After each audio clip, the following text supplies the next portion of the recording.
Whether you're buying groceries, clothing for your kids, or a new car, you probably know what the sales tax is in Idaho. 6% on almost every purchase. That is, unless you're in certain small resort towns that have the ability to implement a local option sales tax. Local option taxes, or LOTs, are a sales tax that's available to small resort cities in Idaho, meant to capture revenue from travelers and tourists to the region. Pend Oreille is a small city in northern Idaho of about 1,200 people that passed a 1% sales tax in 2019 to fund 2 local park projects. Most of the state is 6%. Pend Oreille, it is 7%. 1 penny of that stays home and goes directly to the city of Pend Oreille. The city is using those revenues to design a regional sports complex, as well as a railroad underpass to give residents and visitors safe access to the lake.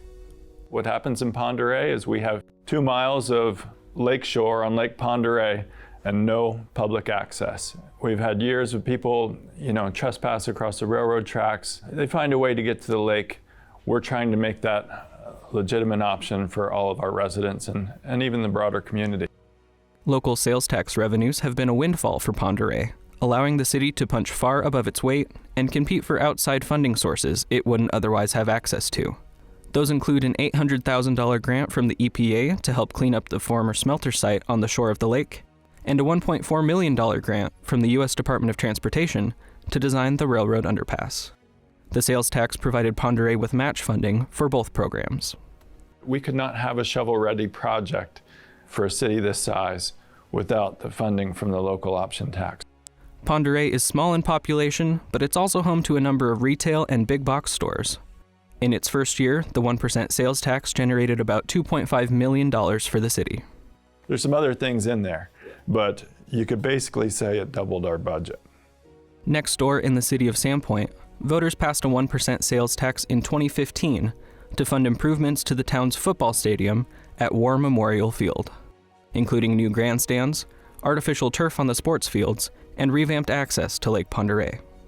Whenever the city puts a local option tax on the ballot, there's concern that it's not going to pass because you need a supermajority. But with that particular project, it really resonated with a lot of the residents. After that measure sunset at the end of last year, city officials decided to run it again, this time for sidewalk improvements and to benefit other parks in the city.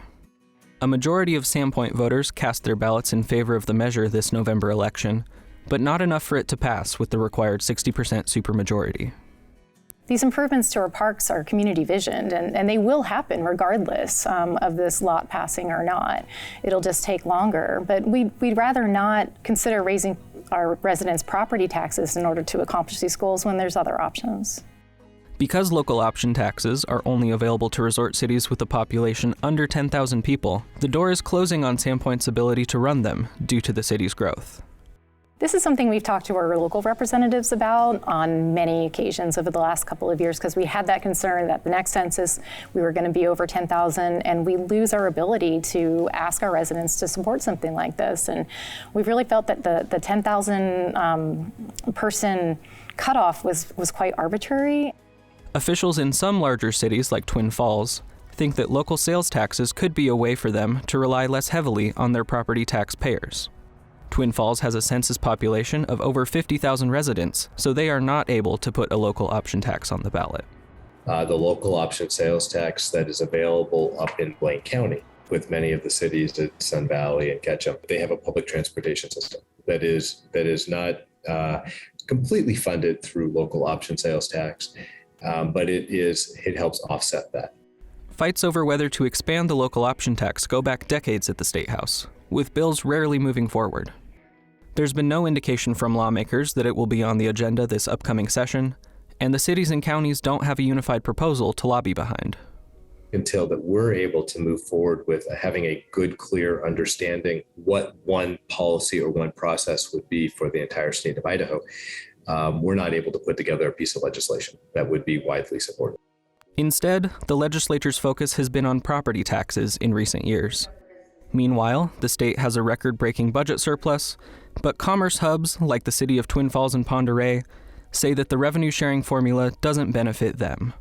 The state has had a banner year in revenue collections, the city of Twin Falls, where one can argue several millions of dollars were generated will not benefit directly from that as a result of the redistribution formula. Pend Oreille got about $126,000 based on that formula last year. So that's $15 million to Boise, $126,000 back. It's not someone trying to be mean to us as a small city. It's how a one-size-fits-all formula operates, right? None of the officials we spoke to said they want to rely entirely on local sales taxes. Rather, they see them as another tool they could use to diversify how they fund local government. Property taxes are the bread and butter of cities.